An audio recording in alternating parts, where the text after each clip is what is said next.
अस्सलाम वालेकुम। आज मैं आपके साथ गाजर के हलवे की बहुत ही क्विक और इजी रेसिपी शेयर कर रही हूँ। आपको इसको बनाने के लिए सिर्फ 25 से 30 मिनट लगेंगे और आपका बहुत ही ज़बरदस्त किस्म का गाजर का जो हलवा है वो बग़ैर ज़्यादा मेहनत किए बन के तैयार हो जाएगा। तो चलें जी, रेसिपी को करते हैं स्टार्ट। इसके लिए मैंने 1200 ग्राम गाजरें ली थी, जो कि ग्रेट करने के बाद और छीलने के बाद इनका जो वेट है वो अप्रॉक्सीमेटली 1 kg रह गया है। गाजरों को रख दिया मैंने चूल्हे पे और सबसे पहला काम जो आपने इसमें करना है, आपने इसमें ऐड करनी है चीनी।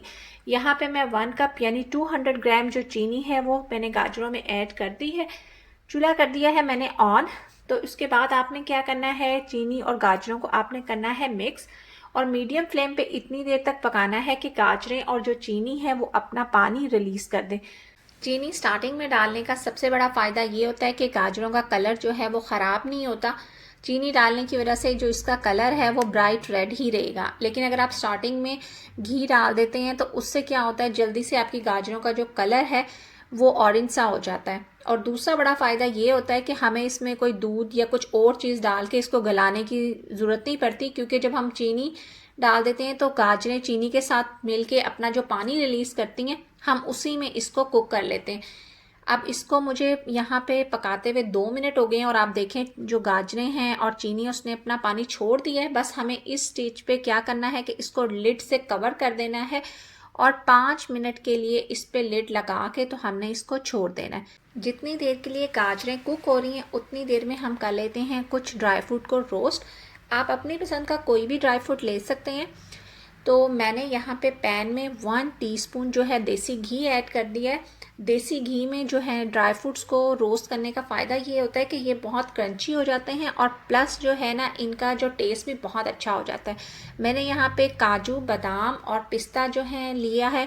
आप अपनी पसंद का कोई भी ड्राई फ्रूट ले सकते हैं। मैंने इनको दरमियान से कट कर लिया है और बस आपने 2 मिनट तक इसको जो है रोस्ट करना है। फिर इसमें आपने ऐड कर देनी है किशमिश। किशमिश चूँकि बहुत जल्दी जो है वो ब्लैक होना शुरू हो जाती है, इसलिए मैंने ये बाद में ऐड की है। बस इसको भी जो बाकी ड्राई फ्रूट के साथ आपने कुछ सेकंड के लिए रोस्ट करना है और बस फिर आपने इसे चूल्हे से उतार लेना है।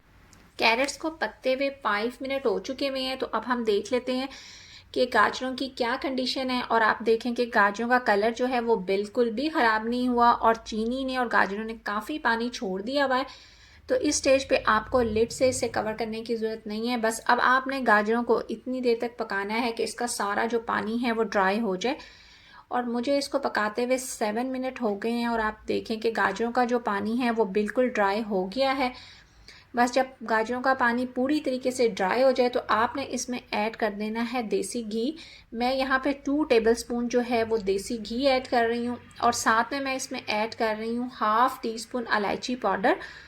और देसी घी और इलायची पाउडर डाल के आपने फिर दोबारा से गाजरों को भूनना है। आपने इसकी इतनी देर तक भुनाई करनी है कि जो आपको जो गाजरों के ऊपर एक बहुत ही अच्छा सा शाइन नज़र आना शुरू हो जाए। तो ये वो स्टेज होती है जिससे आपको पता चलता है कि जो गाजरों की जो है अच्छे तरीके से भुनाई हो चुकी हुई है। 8 मिनट तक कंटिन्यूसली इसकी भुनाई करने के बाद मैं इसमें ऐड कर रही हूँ ड्राई फ्रूट जो हमने पहले रोस्ट करके रखे थे। बस आपने ड्राई फ्रूट इसमें ऐड करने के बाद इसको हल्का सा मिक्स करना है, क्योंकि ड्राई फ्रूट ऑलरेडी रोस्टेड है तो इनको पकाने की ज़रूरत नहीं है। साथ में मैं इसमें ऐड कर रही हूँ खोया। ये इंस्टेंट खोया है जो मैंने आपको पिछली रेसिपी में भी बनाना सिखाया था और उसका लिंक जो है वो मैं डिस्क्रिप्शन बॉक्स में दे दूँगी। आप चाहें तो आप ये खोए की रेसिपी वहाँ से देख सकते हैं। और बस ये ऐड करने के बाद भी आपने इसको करना है थोड़ा सा मिक्स और आपका जो है इंस्टेंट गाजर का हलवा बन के रेडी है। और देखें, इसमें आपको कोई ज़्यादा मेहनत नहीं करनी पड़ी, दूध डाल के बहुत ज़्यादा आपको पकाना नहीं पड़ा। और जो है आपने भी इस तरीके से गाजर का हलवा जो है ज़रूर ट्राई करना है और आपने मुझे अपना फ़ीडबैक भी ज़रूर देना है। मुझे उम्मीद है कि ये रेसिपी आपको और आपके घर वालों को ज़रूर पसंद आएगी। बस इसके साथ ही मैं लेती हूँ आपसे इजाज़त। मिलूँगी नेक्स्ट ब्लॉग में या किसी नई रेसिपी के साथ। तब तक के लिए अल्लाह हाफ़िज़।